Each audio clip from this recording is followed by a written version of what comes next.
Prontinho, já iniciou. Compartilhar aqui.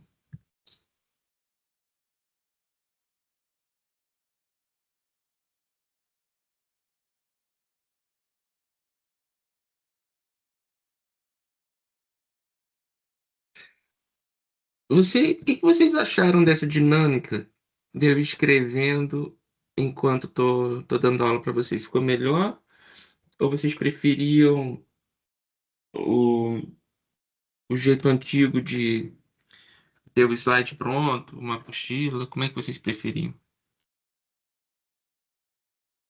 Vocês conseguiram acompanhar legal a aula, assim? Sim, deu pra acompanhar bem ela. Show. Eu gosto de quando você vai escrevendo, assim. A impressão que dá que eu que tô aqui escrevendo, anotando. Ah, legal, legal. E vai acompanhando passo a passo, né? Mais É, legal. parece que é a anotação que a gente faria. Isso. Ah, tá, já Aí, vou fazendo. Aham, tá. Então tá. Então vamos fazer desse jeitinho hoje. Prometo tentar melhorar minha letra, que eu tava vendo depois, ficou horroroso. Eu vou tentar melhorar a organização, tá? Vamos lá. Então hoje a gente vai continuar a aula 9. Nossa aula 9 vai ser é, continuação, né, do metabolismo de carboidratos.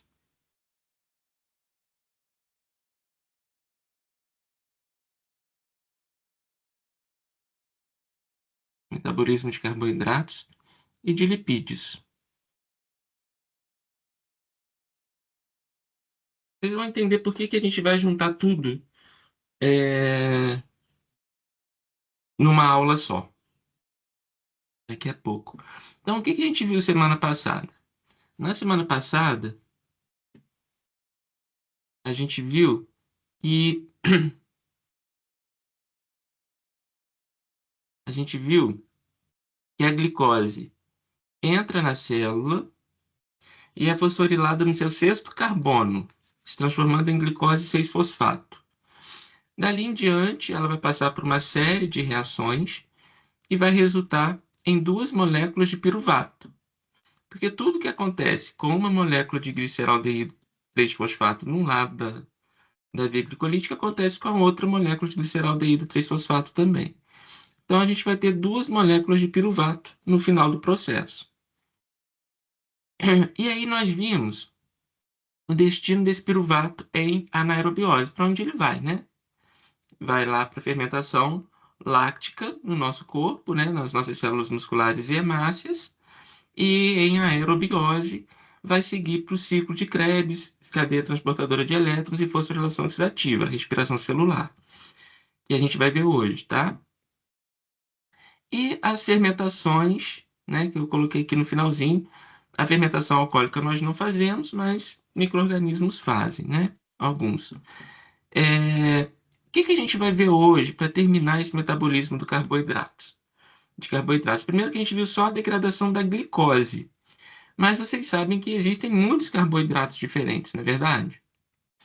A gente já estudou lá na primeira parte, no primeiro módulo do nosso curso, que existem hexoses, existem pentoses, tetroses, aldoses, cetoses, né? Então existe polissacarídeo, oligopolissacarídeo, oligosacarídeo, existe disacarídeos, né? Então existem uma diversidade muito grande de carboidratos. Ah, e esses carboidratos eles também podem ser metabolizados, eles também podem ser catabolizados para gerar energia. Então, como que isso funciona?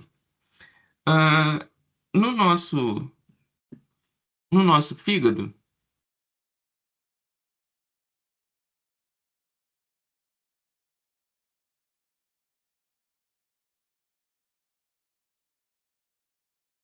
no nosso fígado, a enzima que catalisa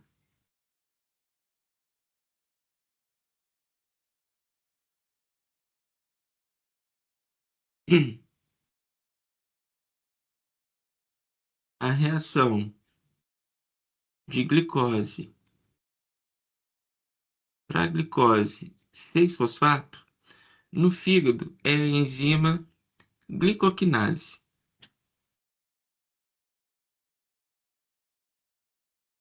E no músculo é a enzima exoquinase. Nós já vimos essas enzimas no exercício do KM das enzimas, e nós vimos que a exoquinase no cérebro, naquela atividade era no cérebro, tinha um KM muito baixo, ou seja, qualquer pouca quantidade de glicose já era suficiente para a exoquinase fazer essa reação acontecer. Já no fígado, a gente precisava de uma grande quantidade de glicose para aquilo acontecer. Ele tinha um KM alto. Era uma questão que tinha um gráfico de KM, né, da metade da velocidade máxima da reação da enzima, etc. O que isso quer dizer agora, nesse ponto de vista aí da bioquímica? Que a glicoquinase é muito específica para a glicose e a exoquinase é pouco específica para a glicose.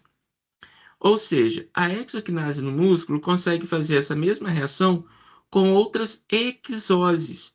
Então, por exemplo, se a gente tiver frutose, se a gente tiver galactose, que são exoses, a exoquinase vai fazer a mesma reação.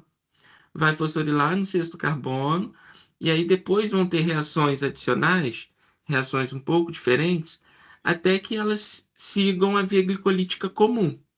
Tá? Então, no músculo, esse processo ele é um pouco mais facilitado porque a exoquinase fosforila uma série de carboidratos de 6 carbonos. Tá? Já no fígado, a glicoquinase é muito específica para a glicose. E aí o metabolismo da frutose vai depender de uma enzima específica para fosforilar a frutose. Vai depender de uma enzima específica para fosforilar a galactose. Mas isso também dá uma certa vantagem para o fígado, porque ele potencializa. Vamos supor que no fígado chegue uma frutose. Ah, no fígado chegou uma frutose, tem enzima que vai fosforilar a frutose. Poxa, tem uma enzima só para isso? Então vai favorecer o metabolismo da frutose no fígado, tá? Já que no músculo vai competir com outros carboidratos, porque só tem a hexoquinase que faz isso com qualquer hexose, qualquer açúcar de 6 carbonos.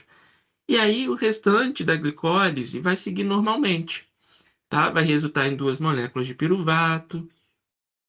Algumas reações adicionais podem requerer mais moléculas de ATP ou menos moléculas de ATP para iniciar o processo, tá? Mas de uma forma bem geral, esses carboidratos também vão ser metabolizados, ok? Bem, depois que a glicose entra na célula e ela é fosforilada, ela não consegue mais sair da célula. Por quê? Os transportadores que tem na membrana plasmática, os transportadores para a glicose, só reconhecem a glicose.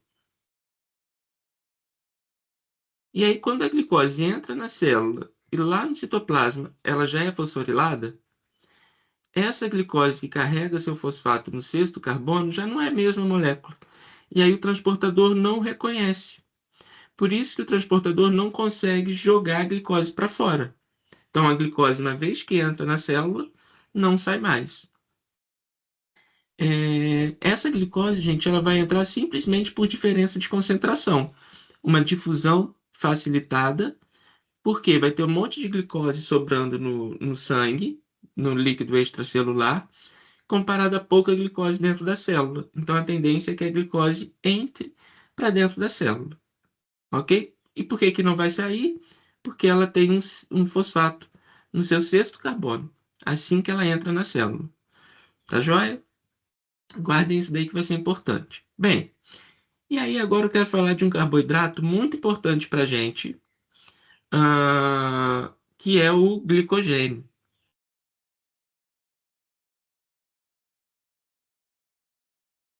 O glicogênio, vocês vão lembrar, ele é um polímero de glicose formado por milhares de moléculas de glicose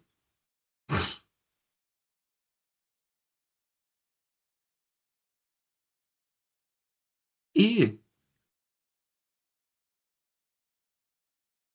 Tem que vir errado aqui.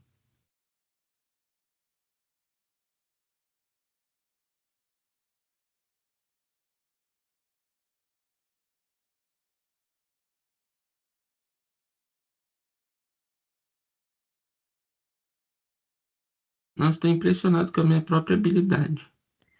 Tá saindo uma molécula de glicogênio aqui.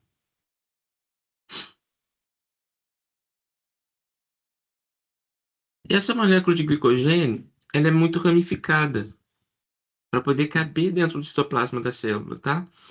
Onde nós armazenamos o glicogênio? No fígado e nos músculos.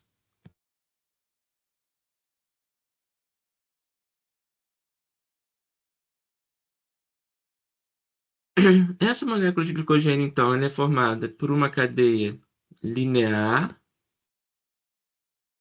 formada por ligações entre o carbono 1 de uma molécula de glicose e o carbono 4 da outra. Por isso nós chamamos de ligações alfa 1,4.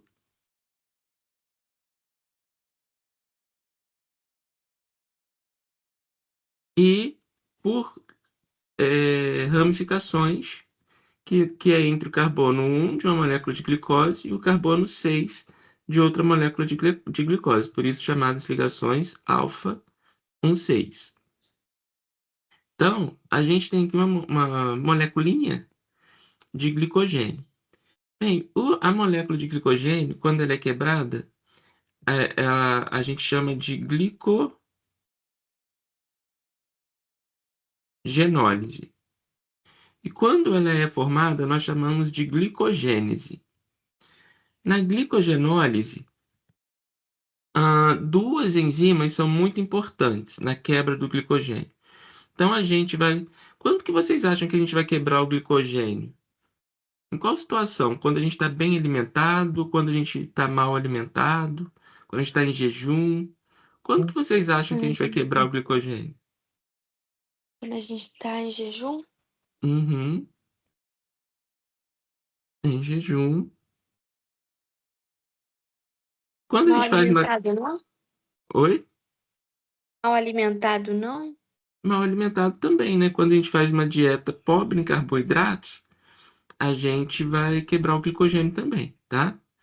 Em jejum, dieta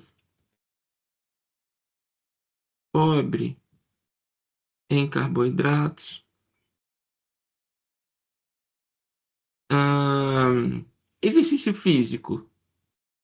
Será que vai fazer a gente quebrar a reserva de glicogênio? Uhum. Uhum. Vou colocar aqui exercícios físicos. Vou colocar aqui intensos, tá? Principalmente os intensos. Então, reparem o seguinte. Qual é o tecido, já até dei dica, qual é o tecido responsável pelos exercícios físicos? Qual o principal tecido que vai fazer o exercício físico acontecer? A musculatura. Músculo. Beleza. Então, o glicogênio muscular serve apenas para contrações musculares, tá? O glicogênio muscular serve apenas para os exercícios físicos. Já o glicogênio hepático, o glicogênio do fígado, serve nas outras situações. Então, o glicogênio hepático, ele serve para manter a glicemia. O glicogênio muscular serve para garantir a contração muscular. Então, se a gente tiver um gráfico aqui, ó, vou fazer um gráfico aqui, ó. É, desculpa. Tempo e glicemia. Glicemia é a concentração de glicose no sangue, tá? Então, vamos supor que aqui, ó, eu tenho tempo zero, e nesse tempo zero eu me alimentei, almocei, vamos supor. O que vai acontecer com a glicemia? A glicemia está aqui em torno de 70, que é o limite mínimo ali, né? Está em torno de 70 miligramas por decilitro. Eu me alimentei. O que vai acontecer com essa glicemia, com a glicose no sangue, depois que eu me alimento?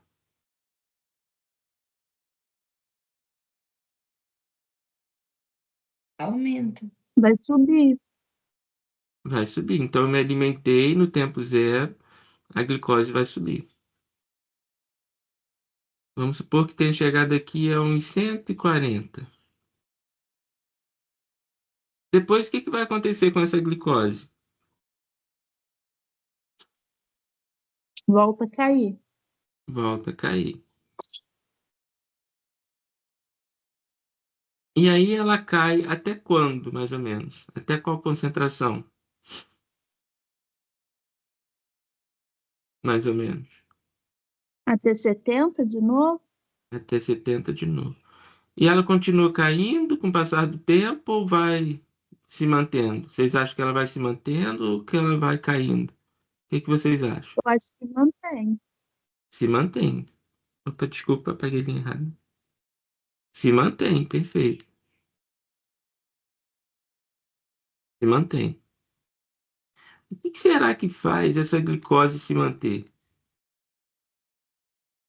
A insulina? A insulina? Não.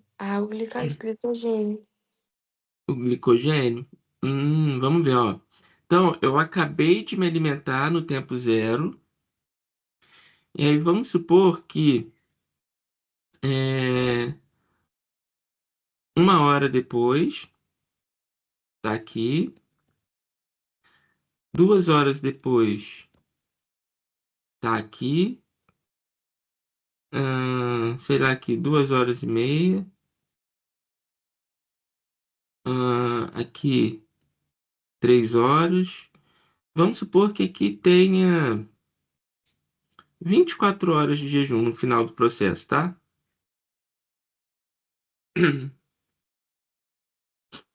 Então, o que está acontecendo? Eu tinha uma glicemia mantida aqui em jejum. Reparem que aqui a gente ainda está em jejum, tá? O tempo zero é quando me alimentei. Então, aqui está em jejum. Como que essa glicemia está sendo mantida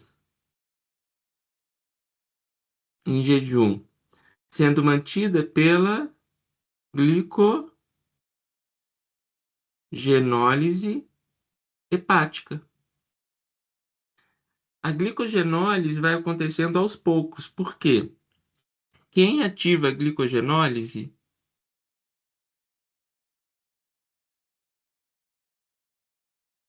é o glucagon, ativada pelo glucagon e pela epinefrina. Quando eu falo epinefrina, vocês sabem o que é? Não sei. Epinefrina é o nome mais chique para adrenalina.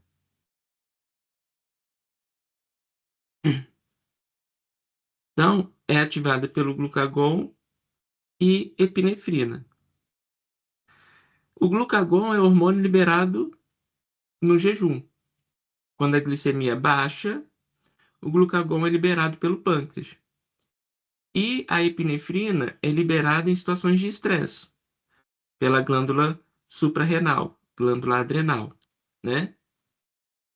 Ela fica sobre os rins ali. E aí ela estimula contrações musculares, tá? É reação de fuga ou luta. Numa situação de estresse, você tem que ter energia, né? E movimento para reagir. Então, no momento de jejum, o glucagon foi liberado, ativou a glicogenólise hepática, e aí essa glicogenólise começa a liberar aos poucos glicose, porque o glucagon vai sendo liberado aos poucos. Conforme a glicemia vai baixando, o glucagon vai sendo liberado.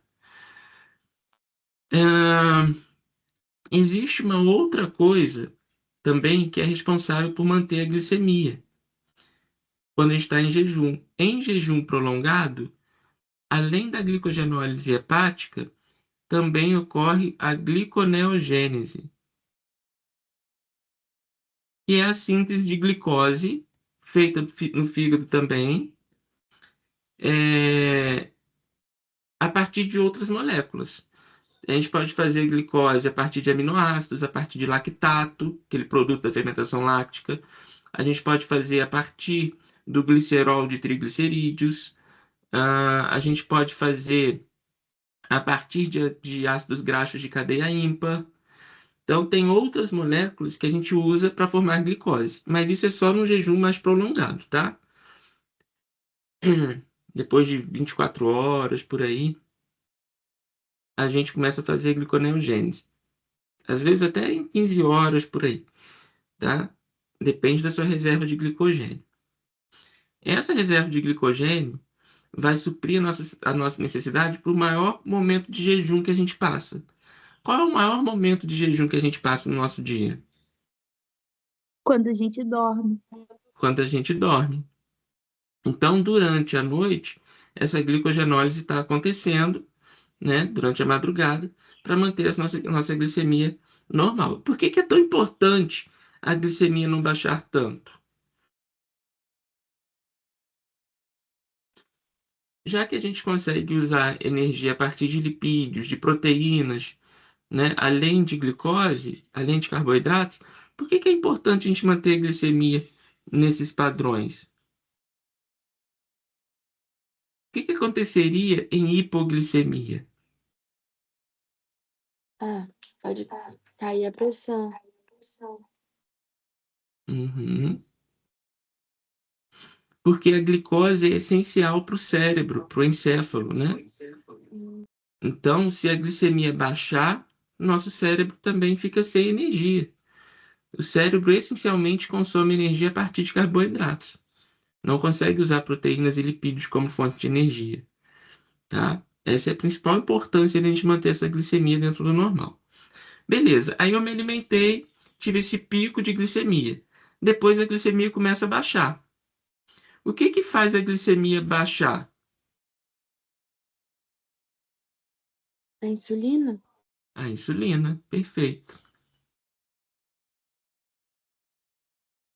A insulina, ela inibe a glicogenólise.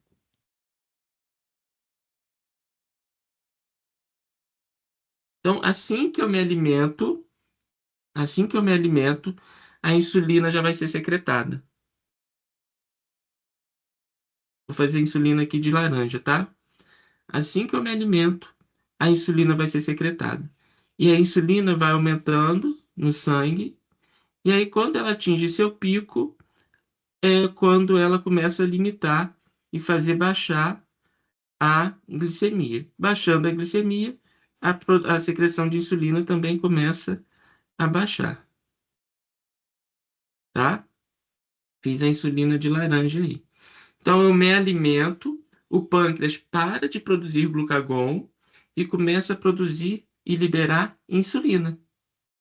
E a insulina faz a glicose entrar dentro das células musculares e dentro das células adiposas,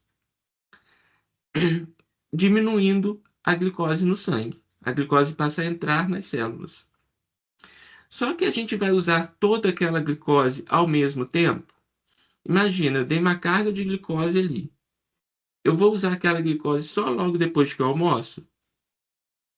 Só quando eu acabo de ingerir a Não. glicose que eu vou usar? Não, eu vou usar durante todo o meu dia. Então, o que a insulina vai fazer? A insulina vai começar aqui, ó,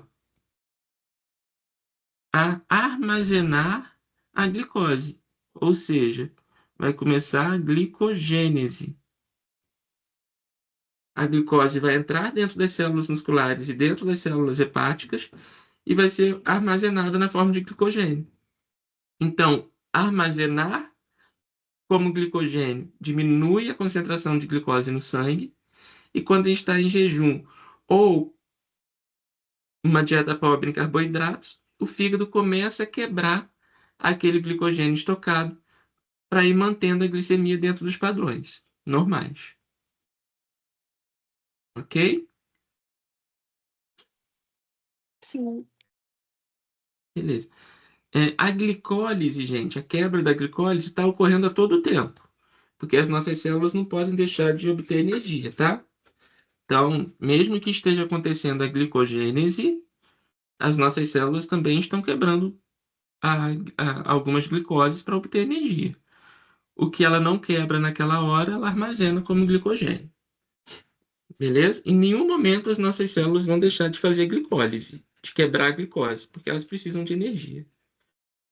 Certo? Bem, como que se dá essa glicogenólise, então? Essa glicogenólise, ela vai envolver duas enzimas. Duas enzimas, então, vão participar da glicogenólise.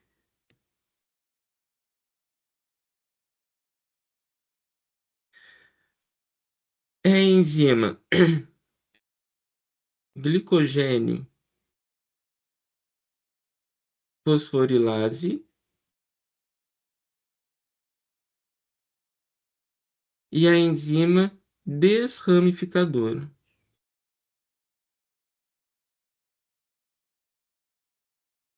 Desramificadora. O que a glicogênio fosforilase vai fazer? A glicogênio fosforilase, ela vai quebrar as ligações alfa-1,4, ou seja, ela vai liberando as moléculas de glicose uma por uma dessa cadeia linear, da cadeia não ramificada. Para ela fazer essa quebra, ela pega uma molécula de glicose, deixa eu colocar aqui glicogênio fosforilase.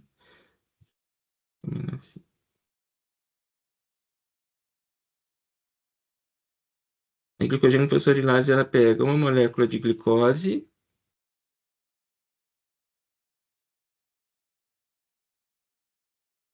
Então, o que é molécula de glicogênio? São várias moléculas de glicose, né? Ligadas umas às outras.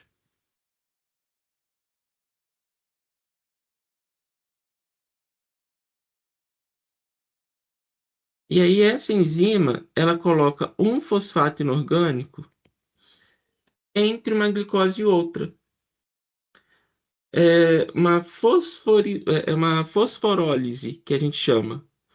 Quando a quebra é com água, quando se coloca água para separar as moléculas, a gente chama de hidrólise. Quando coloca o fosfato, a gente chama de fosforólise. Então, aí vai gerar uma molécula de glicose separada, que é a glicose 1-fosfato, e o que sobra da molécula de glicogênio. Ela vai fazendo isso glicose por glicose até acabar com a molécula de glicogênio. Bem, só que ela coloca o fosfato no carbono 1. Aí vem a enzima fosfoglicomutase,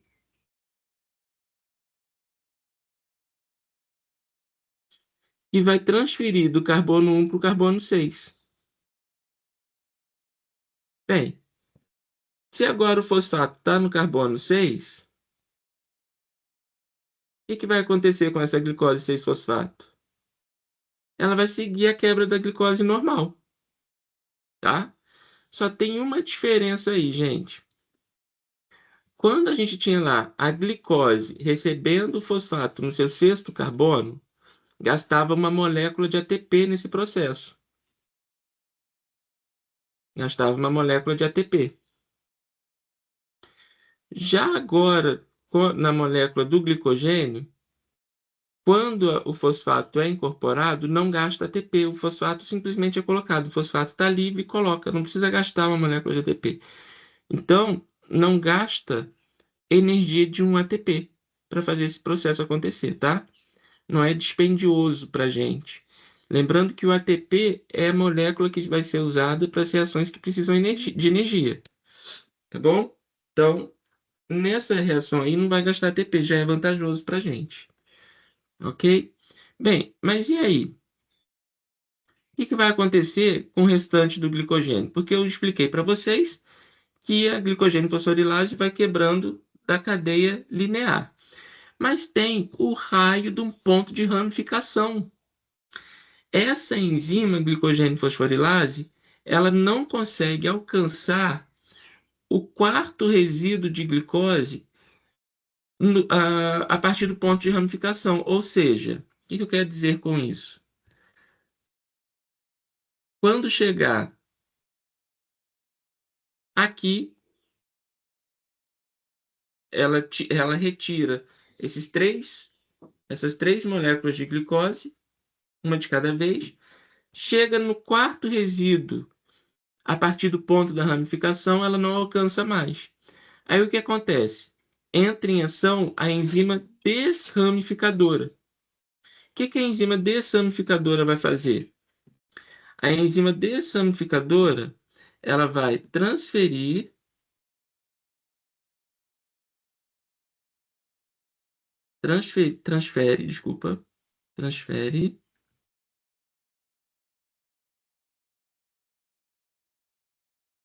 3 resíduos de glicose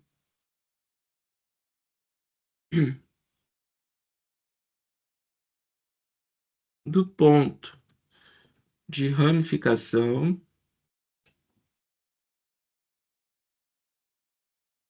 para a cadeia linear próxima. O que ela vai fazer então? Ela vai pegar, olha que coisa interessante. Ela vai pegar esses 3 resíduos de glicose e trazer para a cadeia de baixo. E aí, a gente vai ter aquelas 3 glicoses numa cadeia linear novamente.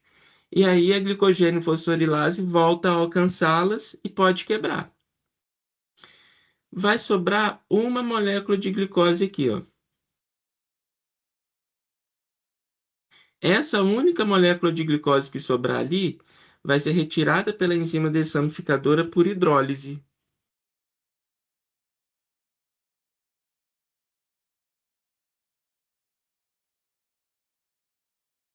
Hidrolisa a quebra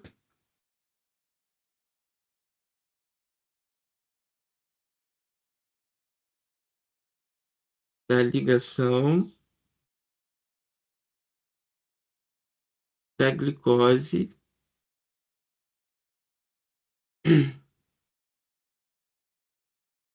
no ponto de ramificação.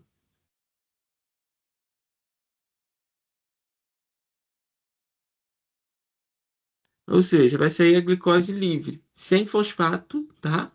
Hidrólise, usa água para quebrar e sai a glicose livre. Beleza? Isso acontece tanto no fígado quanto no músculo, tá, gente? Esse processo de quebra pelas enzimas glicogênio fosforilase e a enzima desamificadora acontece tanto no fígado quanto no músculo. Essa glicogênio fosforilase aqui, ó, é que é regulada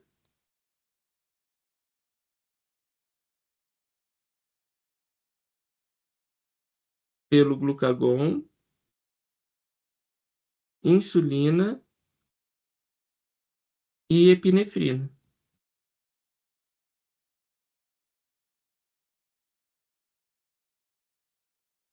O glucagon ativa, porque é no momento de jejum, momento da fome.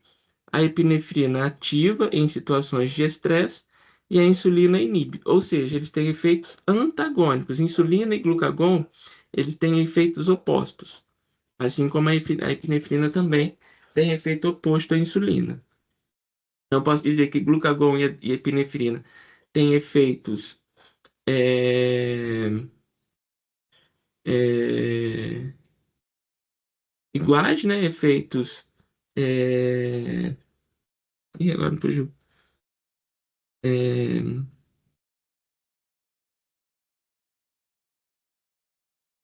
efeitos, às vezes até sinérgicos. O que é sinérgico?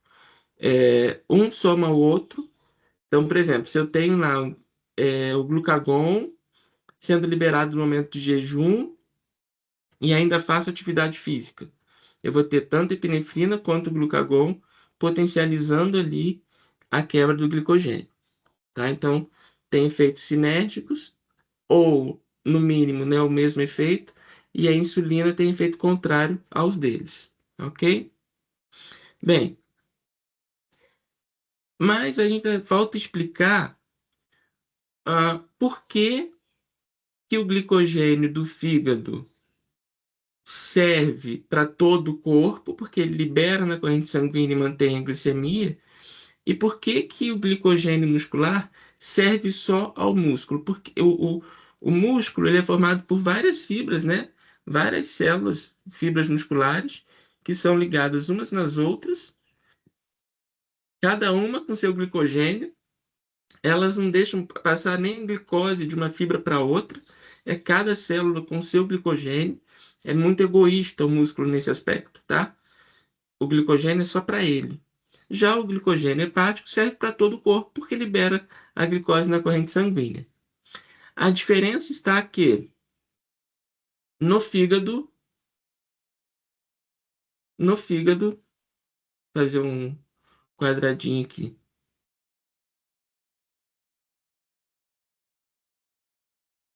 No fígado existe a enzima glicose 6 fosfatase. O que a glicose 6 fosfatase faz? Ela tira o fosfato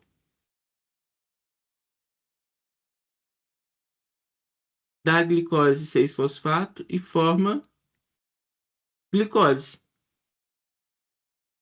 Lembra que eu falei lá em cima que a glicose entra na célula, é fosforilada e não sai mais? Essa glicose 6-fosfato, então, impede a glicose de sair da célula. Se a glicose perde esse fosfato, ela pode facilmente sair da célula. É isso que acontece no fígado. No fígado, essa glicose 6-fosfato perde o fosfato pela ação da glicose 6-fosfatase. No músculo não existe essa enzima. Então, no músculo, quando o glicogênio vai originar lá a glicose 6-fosfato, ali mesmo ela já entra na via glicolítica para ser quebrada. Já no fígado, não. No fígado, ela pode perder o fosfato e sair da célula. Aí chega no sangue e vai mantendo a nossa glicemia. Tudo isso porque a glicose 6-fosfatase está presente no fígado e nos músculos não. Ok? Ok. Show. E a gliconeogênese, né? Minto. A glicogênese. O que que seria aí a glicogênese? Como é que eu faço para colocar aqui? Como que seria a glicogênese? A glicogênese, eu vou explicar bem sucintamente para vocês.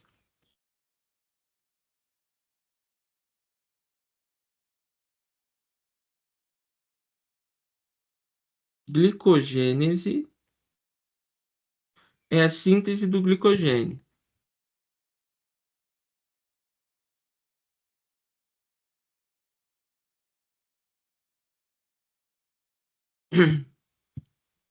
Quem faz, ou melhor, quem ativa e quem inibe? Ela é ativada pela insulina, porque ela vai ocorrer em momentos contrários, lembra?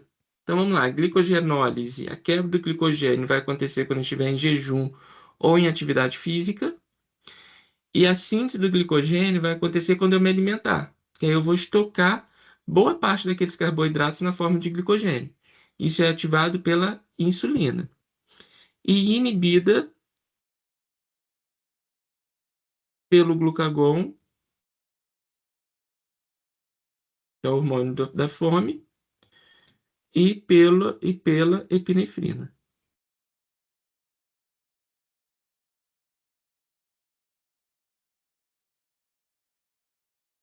Ela também ocorre por duas enzimas,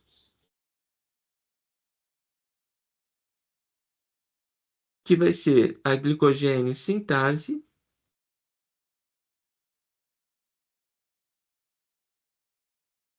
e a glicogênio, desculpa, que glicogênio que é? E a enzima ramificadora.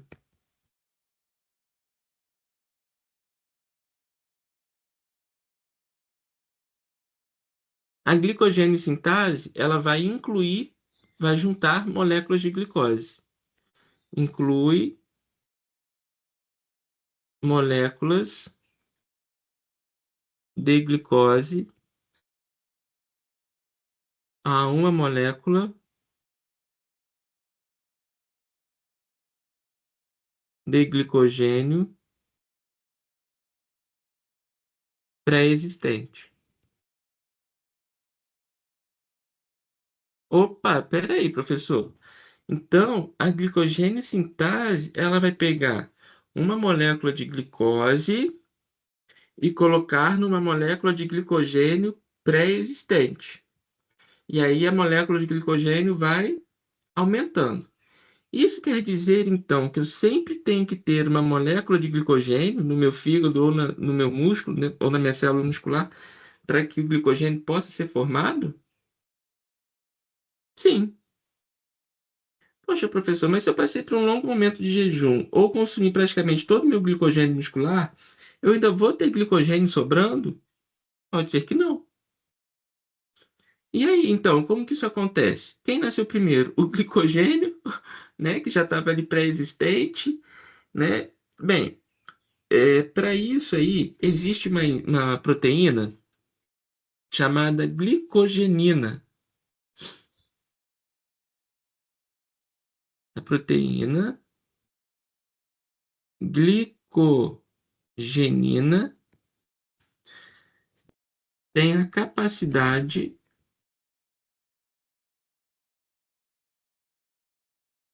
de ser autoglicosilar. O que quer dizer isso? É uma proteína que se liga à glicose. E aí vai ter um monte de glicose em volta dessa proteína e isso vai mimetizar.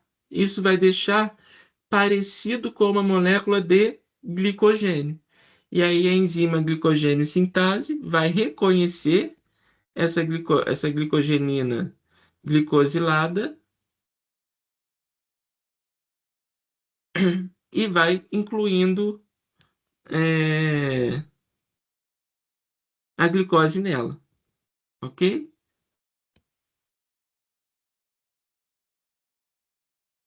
Tornando-se um primer de glicogênio. Primer é isso, né? O que inicia. Um primer de glicogênio. E a enzima ramificadora? A enzima ramificadora, ela vai transferir. A enzima ramificadora, ela reconhece uma sequência de 11 resíduos de glicose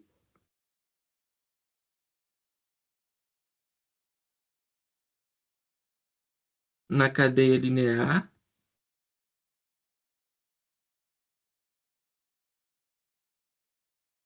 remove 7 desses resíduos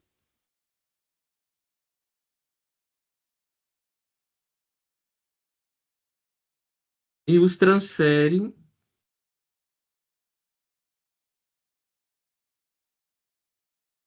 para a cadeia para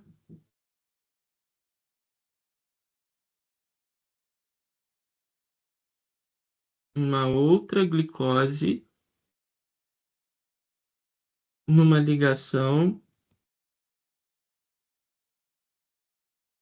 alfa 1,6. Como que seria isso? Então, ó, tem lá o primer, que pode ser a glicogenina cheia de glicose. E aí, a glicogênio sintase vai colocando glicose por glicose, tá? Vai colocando glicose por glicose.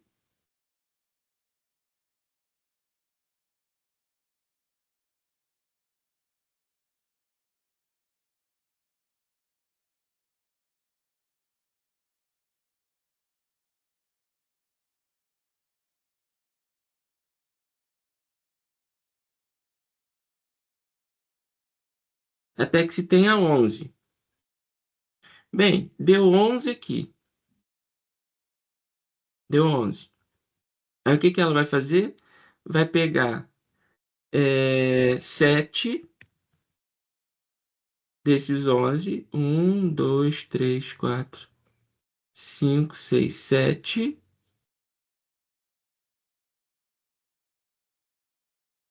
Selecionou tudo? Não quero selecionar tudo, não. Enfim, vai pegar 7 desses. Eu não vou conseguir fazer desse jeito que eu estava querendo. Vai pegar 7 desses e vai jogar para a ligação alfa-1,6 nessa glicose aqui. E aí a gente vai criar um ponto de ramificação. Por que que a ramificação é importante? Para o glicogênio ocupar menos espaço, né? Dentro da célula, ele ser comportado dentro da célula. Senão ele seria uma cadeia linear muito grande e ia estourar a célula. E assim ele vai ficando compactado. Beleza? Então, essa glicogênio sintase aqui, gente, é que é regulada pelos hormônios, tá? Então, ela é inibida pelo glucagon e epinefrina e ativada pela insulina. Um outro detalhe muito importante: o glucagon ele não interfere no metabolismo do glicogênio muscular, só no glicogênio hepático. Por quê? O glucagon não tem receptores nas células musculares. Células musculares.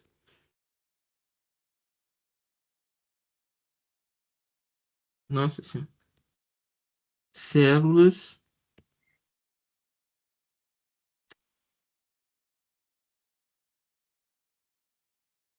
Eita, gente, mas minha grafia tá muito ruim. Células musculares não têm receptores para o glucagon.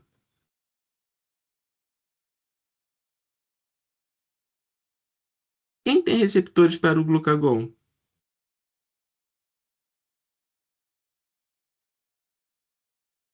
O fígado. Uhum. Fígado, tecido adiposo, mas o tecido adiposo não armazena glicogênio, tá? E algumas outras células também, mas principalmente fígado e tecido adiposo. Acho que isso aqui serve pra gente, mais para o nosso conteúdo que a gente vai abordando aos poucos, tá? Então, cuidado aí quando a gente falar de glucagon e músculo, porque glucagon não tem receptores nos músculos. Beleza? Fechamos, então, essa parte aí dos carboidratos. Alguma dúvida, gente, em relação a isso? Então, se eu estou em jejum, glucagon vai ser liberado e vai estimular a quebra de qual glicogênio? Muscular ou hepático? Hepático. Hepático. No fígado, qual enzima que vai liberar a glicose para a corrente sanguínea?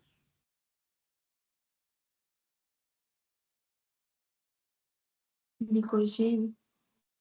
A glicose 6-fosfatase.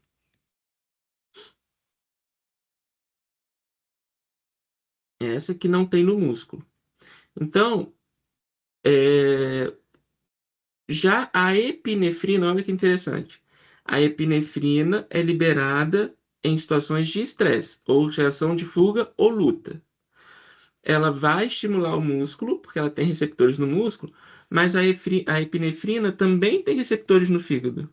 Deixa eu completar a observação aqui. A epinefrina tem receptores nos músculos, fígado e tecido adiposo também.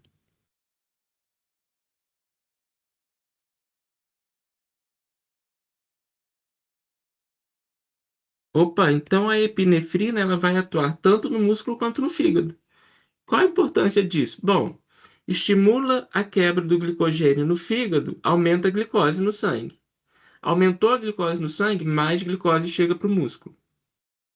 Além disso, ela está induzindo o músculo a fazer a quebra do seu glicogênio que ficou estocado. Tudo isso para chegar mais glicose nos músculos. Beleza? Reação de fuga ou luta. Tanto vai vir do glicogênio hepático, quanto vai vir do músculo. Agora, se a gente está em jejum ou com uma dieta pobre em carboidratos, vai vir só do fígado. Ok? Ok. Ok. Beleza. E agora, o que vai acontecer com tanta glicose se a gente tiver falando do... Quantas horas? 9:07. Se a gente estiver falando de uma situação aeróbica, aliás. Quando tem anaerobiose, a gente já viu que acontece a fermentação.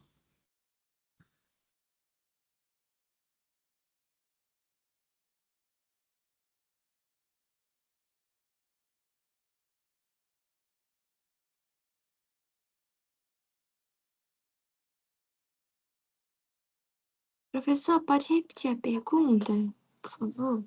Não, tudo bem, só quando o que vai acontecer com tantas moléculas de glicose, do glicogênio, né, da nossa dieta, quando elas forem quebradas em aerobiose, na presença de oxigênio, quando a gente puder usar o oxigênio na quebra da glicose.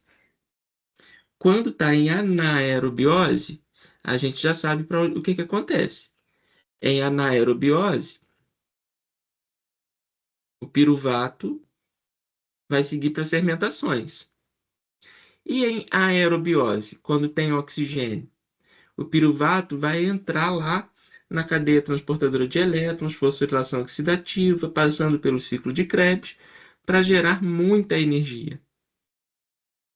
Tá? É isso que a gente vai ver agora.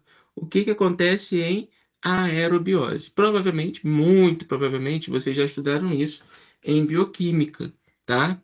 Isso é parte fundamental aí também da bioquímica. Então vamos lá.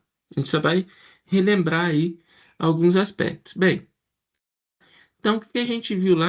Eu vou colocar aqui metabolismo, catabolismo, aliás. Catabolismo aeróbico da glicose. Então, o que a gente viu? A gente viu que a glicose entra na célula, ela vai passar pela glicólise, vai originar duas moléculas de piruvato. Cada molécula de glicose tinha 6 carbonos, cada molécula de piruvato tem 3 carbonos. É como se a glicose tivesse sido quebrada ao meio. Nesse processo, a gente vai gastar 2 ATPs na fase de investimento, vai gerar 4 ATPs na fase de pagamento, vai gerar 2 NADH,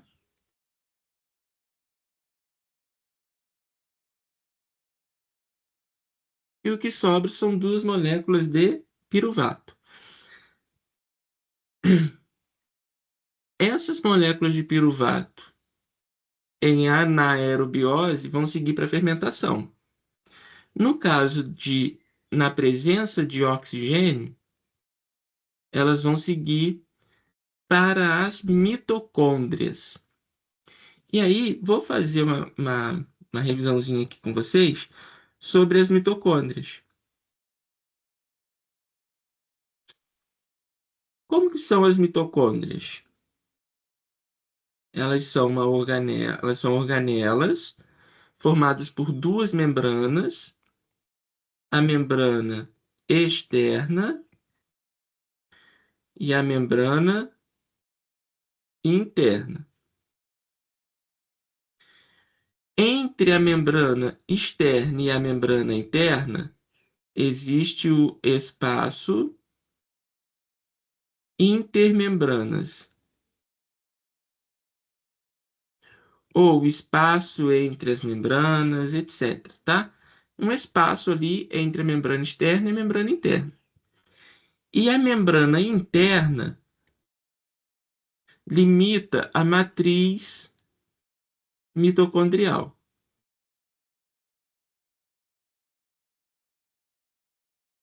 O piruvato, ele vai passar, então isso aqui, ó, vou traçar aqui uma linha, Isso aqui a glicólise toda acontece no citosol da célula, e aqui vai acontecer na mitocôndria.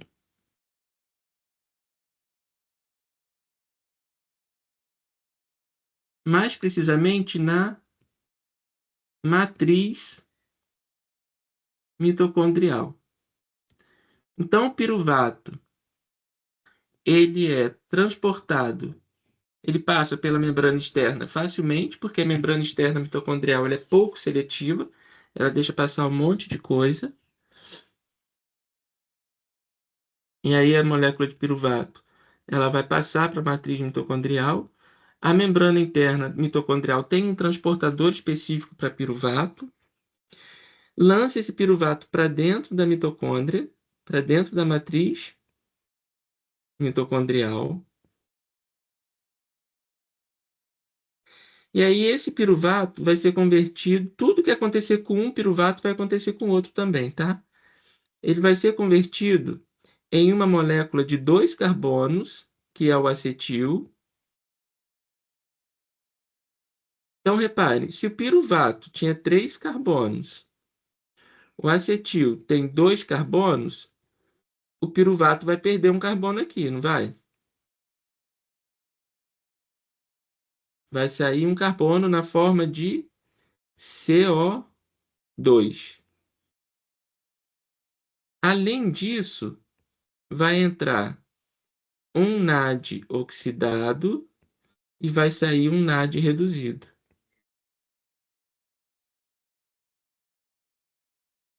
Um próton livre ali.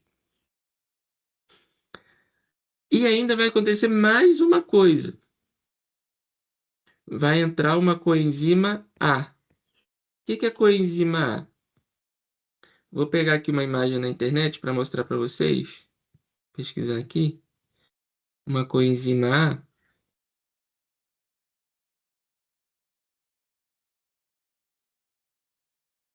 Para vocês terem uma ideia do que vem a ser a coenzima A.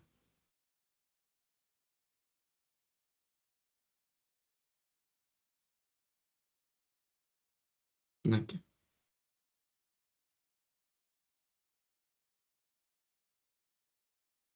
A coenzima A é formada por uma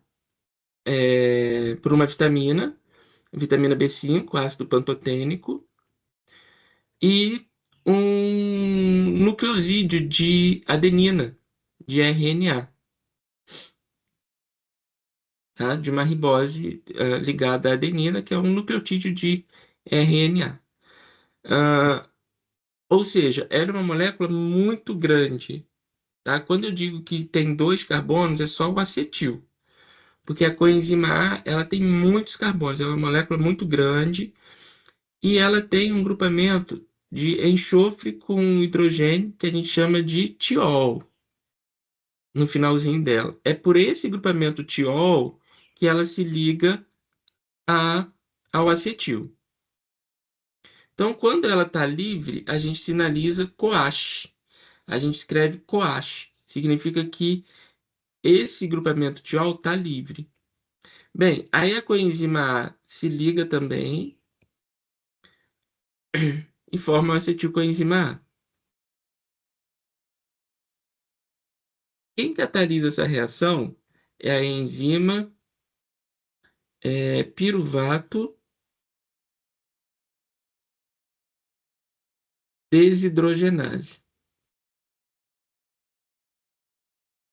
Ela retira o hidrogênio do piruvato, passa para o NADH, pro NAD, né?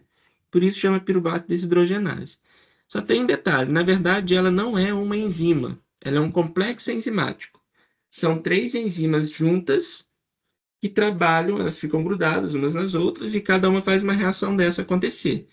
Uma tira o carbono, outra forma o NADH, outra coloca coenzima A.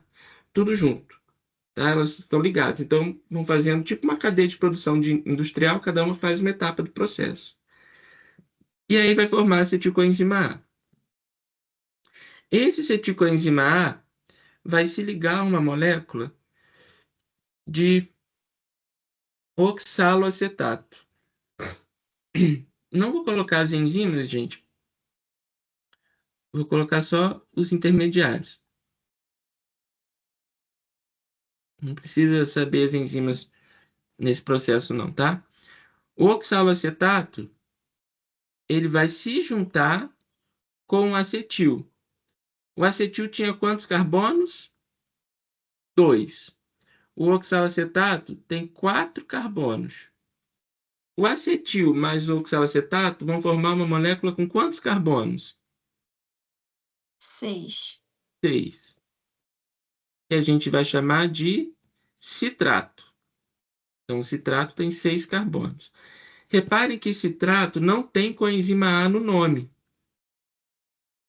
Então, essa coenzima A, ela vai ser retirada. Para que então coloca coenzima A e logo depois tira? Porque a enzima que catalisa essa reação só reconhece o acetil ligado com a coenzima A. Lembra, coenzima serve para ajudar a enzima a funcionar. Coloca coenzima A para a enzima poder reconhecer o acetil e juntar os dois, tá? Quem faz isso é a citrato sintase, mas não vou colocar aqui para não ficar muito poluído. Bem, esse citrato ele vai ser convertido em um isômero. O que é o isômero mesmo? Tem as mesmas quantidades de átomos, né? Mesma fórmula molecular, mas a estrutura é diferente. Esse citrato ele vai ser convertido em isocitrato. Ele só muda uma hidroxila de lugar na estrutura. Continua tendo 6 carbonos. Como que ele troca essa hidroxila de lugar, que é interessante? A enzima, a conitase, ela faz uma desidratação, sai uma molécula de água, e depois ela faz uma hidratação. Entra uma nova molécula de água. Só que os átomos dessa molécula de água vão parar em partes diferentes, tá? Por isso que forma aí um isômero, um isocitrato. Bem, esse isocitrato agora, ele vai ser descarboxilado e oxidado.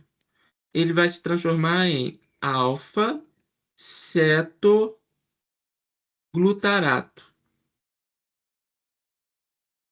Nessa reação, ele vai perder um CO2 e vai ter a formação de outro NADH. Vai entrar NAD+, e sair NADH.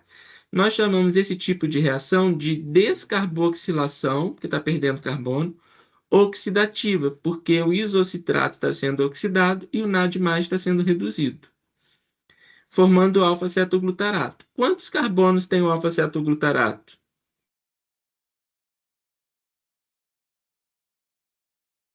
5. 5. Aí esse alfa-cetoglutarato vai passar também por uma descarboxilação oxidativa. Vai perder um CO2 e também vai formar NADH. E vai formar a molécula que a gente chama de succinil coenzima A. Quantos carbonos tem o succinil coenzima A? 4. 4. Mas succinil coenzima A tem um nome diferente aí, né? Que não tinha no A alfa-cetoglutarato. coenzima entrou. A coenzima A vai entrar, perfeito. Então, a coenzima A vai entrar.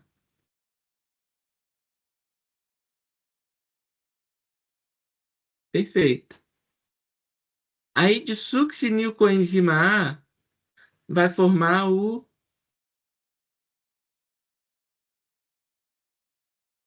succinato.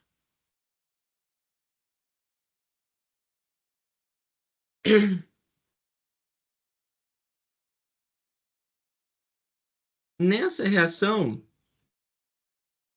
entra uma molécula de GDP e forma a molécula de GTP.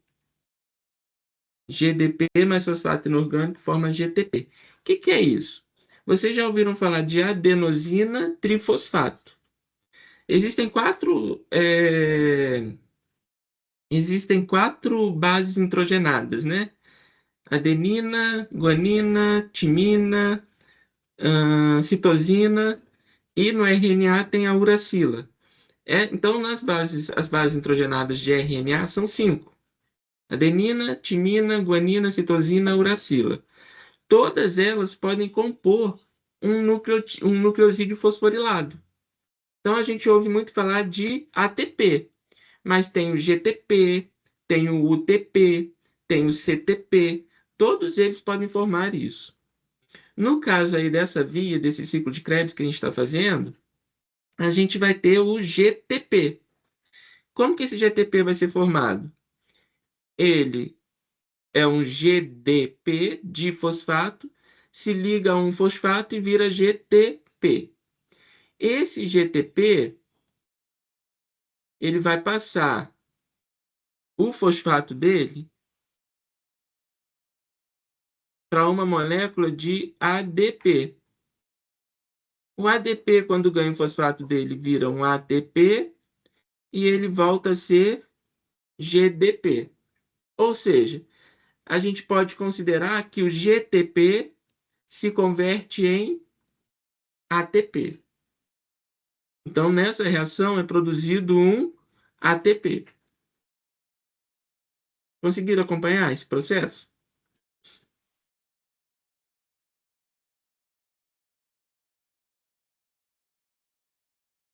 Eu só não entendi como que o G virou A.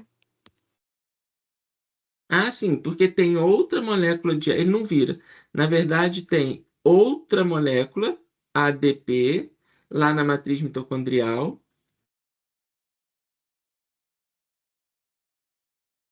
E aí ele passa o fosfato dele para esse ADP. Tem uma enzima que faz isso. E aí pega esse fosfato do GTP, GTP mais ADP, vai resultar em um fosfato dele, ele passa para o ADP, vai resultar em ATP, e como ele ficou sem menos um fosfato, ele vira GDP, de novo.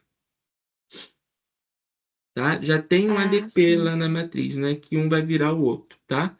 Mas ele é convertido, né? O fosfato dele, como vai parar em um ATP, a gente pode dizer que um GTP, olha que interessante, a gente pode dizer que um GTP equivale a um ATP, tá? O importante para a gente ver a Achou. produção energética. Oi? Fala. Achou, entendi. Show. Beleza. Reparem que succinato não tem coenzima A no nome. Succinil tinha. O que vai acontecer então? A coenzima A vai sair. A coenzima A vai sair. E aí ela pode voltar para a reação anterior, fazendo um ciclozinho ali de coenzima A. Entra, sai, entra, sai, entra, sai. De succinato, agora vai originar o fumarato.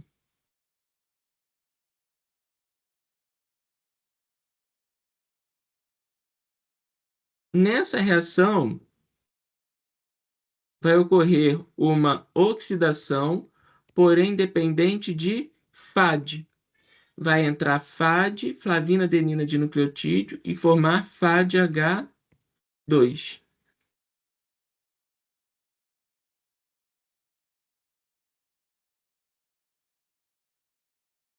De fumarato,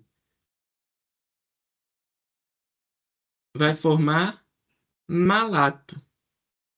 Nessa reação, só vai acontecer uma hidratação, vai entrar uma molécula de água.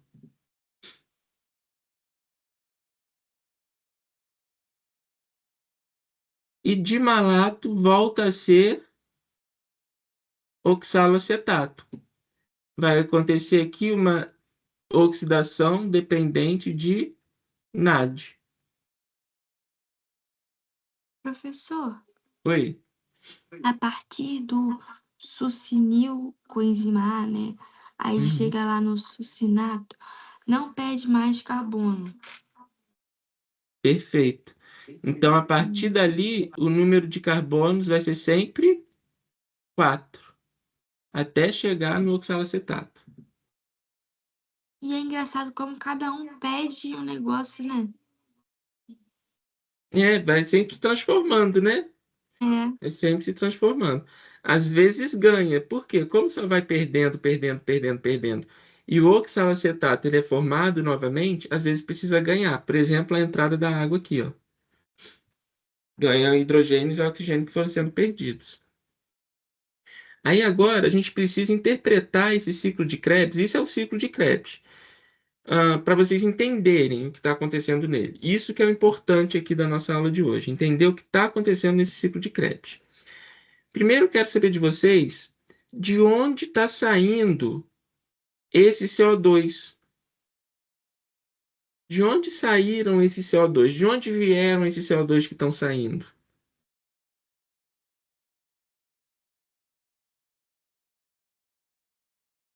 A molécula de glicose.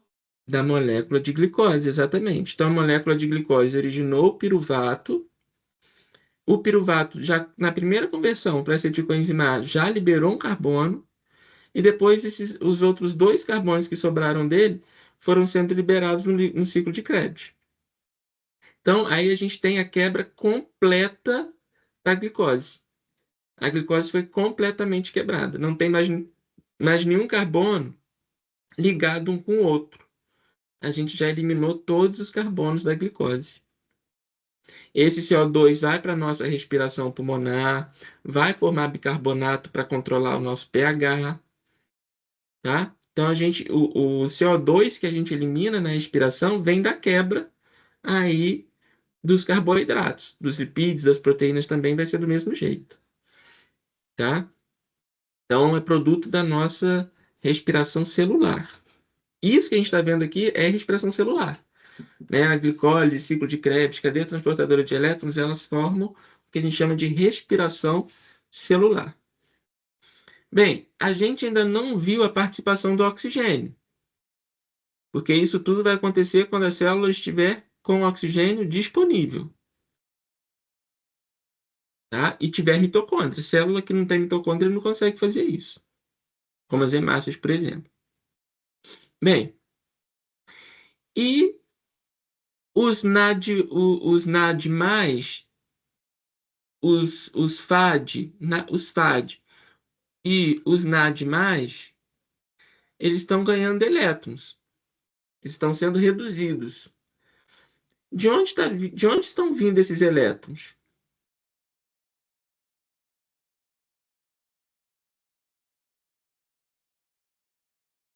A cadeia transportadora? Não, da glicose também. Tá? Então está vindo lá daquelas moléculas de piruvato. Eles estão vindo lá daquela molécula de piruvato. Reparem o seguinte, então. Se eles estão recebendo esses elétrons, eles estão recebendo energia. Então eu posso dizer que o NADH, o FADH2, eles ainda têm bastante energia neles. Essa energia a gente vai aproveitar na cadeia transportadora de elétrons. Então, os Na de H e os Fa de H2 vão para a cadeia transportadora de elétrons. Vamos dar um intervalinho, aí eu mostro para vocês a cadeia transportadora de elétrons e a força de relação oxidativa. Beleza? São 9h30, 9h31. Vamos dar um intervalinho aí de 15 minutos, é suficiente para a gente tomar um café, lavar o rosto. E aí a gente volta para a cadeia transportadora. Tá ótimo. Tá joia?